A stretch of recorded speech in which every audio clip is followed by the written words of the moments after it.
नमस्कार दोस्तों, स्वागत है आप सभी का हॉन्टेड वर्ल्ड के इस नए एपिसोड में। दोस्तों, ये एपिसोड एक भूत की कहानी पर आधारित है, एक सच्ची भूतिया घटना।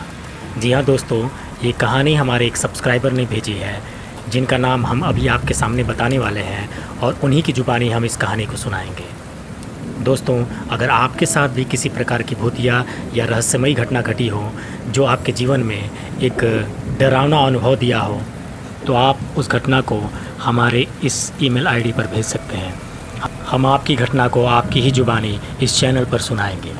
तो दोस्तों, शुरू करते हैं आज की कहानी। आज की कहानी जिन्होंने हमें भेजा है उनका नाम उत्तम कुमार है और ये झारखंड के रहने वाले हैं। तो दोस्तों, शुरू करते हैं ये कहानी उन्हीं की ज़ुबानी। दोस्तों, मेरा नाम उत्तम कुमार है। मैं झारखंड में एक आदिवासी इलाका का सुदूर गांव का रहने वाला हूँ। ये जो घटना का मैं जिक्र करने जा रहा हूँ वो साल 2009 का है। उस समय मेरे गांव में बिजली तक नहीं थी। 2016 में जाकर हमें बिजली देखने को मिली। उससे पहले मेरे गांव में रात को घनघोर अंधेरा छा जाता था।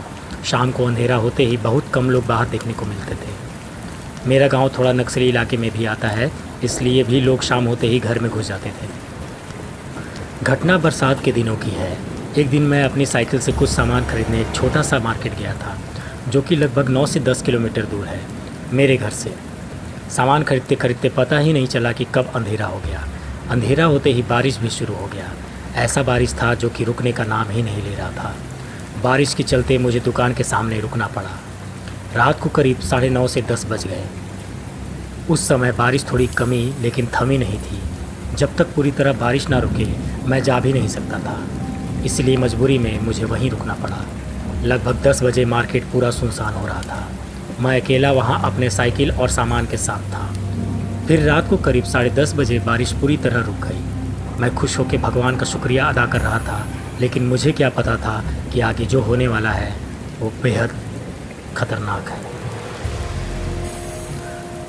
बारिश रुकते ही मैं घर जाने लगा था, लेकिन कीचड़ और पत्थर के कारण मैं ज़्यादा स्पीड से नहीं जा पा रहा था।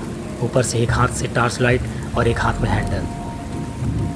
कुछ दूर जाते ही मेरी नसीब मुझे दगा दे गई। लगभग 1-2 किलोमीटर के बाद मेरे साइकिल का टायर फट गया। मेरे पास कोई और चारा नहीं था सिवाय साइकिल और सामान को ढकेल कर ले जाने के अलावा। बरसात के दिनों में रात के करीब 11:30 हो गए थे, जो कि काफ़ी डरावने होते हैं। मुझे भी बहुत डर लग रहा था और मुझे अभी भी 5-6 किलोमीटर पैदल घर जाना था। गांव पहुंचने में करीब 2-3 किलोमीटर बाकी था और टाइम करीब 12 से 12:30 हो रहा था। उस समय मुझे कुछ बारात में बजने वाले बैंड की आवाज़ सुनाई दिया। मैं खुश हो गया और सोचने लगा चलो लोग हैं इधर और ऊपर से बाराती। मेरा डर ख़त्म होने लगा था। जैसे जैसे मैं करीब जा रहा था मुझे आवाज़ ज़ोर से सुनाई दे रहा था। मैं खुशी से जा रहा था, लेकिन ये जो खुशी थी वो डर में बदलने वाली थी। मुझे ज़रा सा भी अंदाज़ा नहीं था कि जैसे ही मैं करीब पहुंचा, जो मैंने देखा उसे देखकर मेरे पैरों तले ज़मीन खिसक गई। मैंने देखा कि जो बाराती थे उनके ना सर थे और ना पैर सीधे थे। बिना सर और उल्टे पैर उन्हें देखकर मैं बहुत डर गया था। दोस्तों, जैसे ही मैं उन बारातियों के पास पहुंचा, मेरे हाथ पांव सन रह गए और आंखें फटी की फटी रह गई। मैंने देखा कि आधे सड़े गले शरीर वाले लोग वहां नाच रहे थे और किसी की आंखें नहीं थी, किसी के सर नहीं थे, तो किसी के हाथ नहीं थे, तो किसी के पैर नहीं थे, और ये सारे सड़े गले शरीर के साथ वहाँ पर नाच रहे थे। जैसे ही मेरी नज़र इन पर पड़ी, उन लोगों ने मुझे देखकर करुण क्रंदन और बहुत तेज़ से रोने लगे। वो ऐसी चीख थी जो आज भी मेरे कानों में गूंजती है। मैं अपने होश खो बैठा था कुछ देर के लिए, लेकिन जैसे ही मुझे मेरे शरीर में जान महसूस हुआ, मैं वहाँ से तुरंत गिरता पड़ता वहाँ से मैं भागा। मैं इतना डर गया था कि मैंने अपने साइकिल और सामान छोड़ के ज़ोर से अपने गाँव की तरफ भागने लगा। 2 किलोमीटर का रास्ता मैंने 10 से 15 मिनट में तय कर लिया था। घर पहुंचते ही मैंने माँ और अपने पिताजी को सब बात बताया। वो भी सुन के हैरान हो गए। मुझे बहुत तेज़ से बुखार आ गई था। मेरा शरीर बिल्कुल थर थर काँप रहा था और बहुत तेज़ी से गर्म भी था। उन्होंने साइकिल और सामान के बारे में पूछा तो मैंने बताया कि मैंने डर के मारे सब छोड़ के भागा है। फिर हमने तय किया कि सुबह जल्दी जाके देखेंगे, अगर नसीब अच्छा हुआ तो सामान और साइकिल दोनों मिल जाए। फिर मैं और पिताजी दोनों सुबह सुबह गए उस जगह जहाँ मैंने सामान और साइकिल छोड़ के भागा था। वहाँ जाके देखा तो साइकिल और बिखरी हुई सामान हमें मिले। फिर पिताजी ने पूछा, कहाँ तुमने वो बिना सर और उल्टे पैर वाले भूतों को देखा था? मैंने वहाँ पर उनको ले गया। मैं वहाँ पर उनको ले गया तो वहाँ पर हमें कुछ बड़े बड़े पैरों के निशान मिले। फिर हम लोग साइकिल को लेकर घर आ गए। उस रात मेरी नसीब अच्छी थी कि मैं बच गया। उस भयानक रात को मैं कभी नहीं भूल पाऊँगा।